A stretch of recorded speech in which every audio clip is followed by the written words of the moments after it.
milosrđe je suprotno pravednosti, kaže Sveti Tisak Sirijski. Možete li da nam približite suštinu ove misli? Pa Ivane, kako ja to razumem, mogu da kažem onako kako ja to razumem.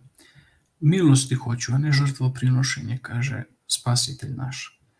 Dakle, to je ono što čitamo u Svetom evanđelju, odnosno što smo slušali u našim crkvama o evanđelje u ovu 19. nedelju po duhovima.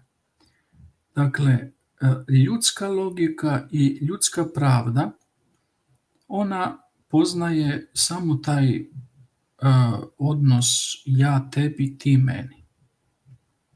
Kako hoćete da vam čine ljudi, tako činite i vi njima. Ako smo dobri prema ljudima, oni će biti dobri prema nama. Ako činimo dobro onima, ako činimo dobro, očekujemo da nam se dobrim vrati. Ako damo nešto na zajam, očekujemo da nam se vrati isto toliko u roku koji smo dogovorili i tako dalje. To je sve ljudska pravda.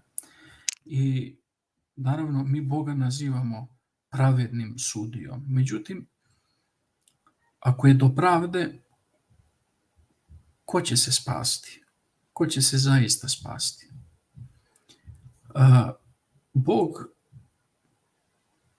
jeste pravedan, ali njegova pravda je drugačija od pravde naše.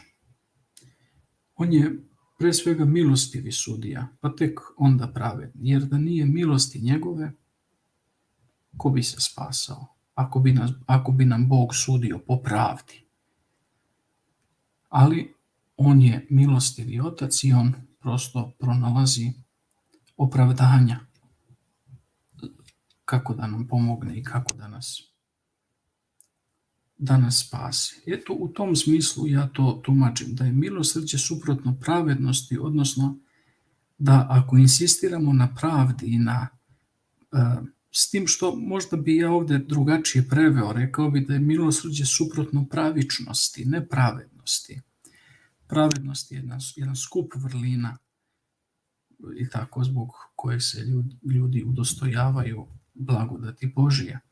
Ali pravičnost nosi u sebi jedan, da tako kažem, jedan juridički, pravnički jedan odnos i prema Bogu i ljudi između njih samih. Dakle, u tom smislu milosrđe je veće od pravice, od pravičnosti.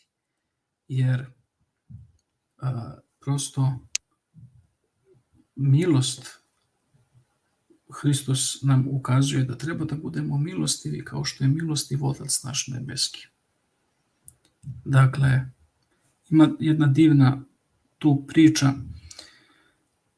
kod blagovesti, recimo. Sjećate se blagovesti iz Lukinog evanđelja. Pravedni Josif uzima presvetu Bogorodicu, ona se, pre nego što su se oni sastali, ona se nađe da je začela od Duha Svetoga i kaže evanđelist da je sveti Josif bio u velikoj nedoumici šta da radi i namislio je da otpusti presvetu Bogorodicu, ali kaže evanđelist, a Josif pravedan budući ne htede je javno izobličiti, nego je namislio da je tajno otpusti. Dakle, evanđelje naziva svetoga Josifa pravednim. Po nekim našim ljudskim merilima, da li bi čovek koji svesno izbegava vršenje Mojsijevog zakona, a Mojsijev zakon je predviđao smrt kamenovanjem za ženu koja bi učinila preljubu.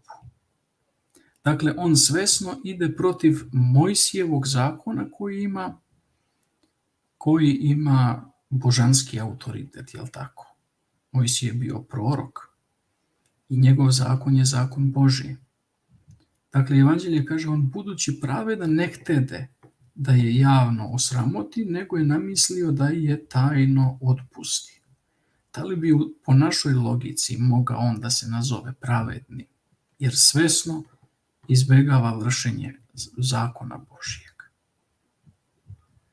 On je milostiv. Dakle, milosrđe je suprotno pravednosti, odnosno pravičnosti.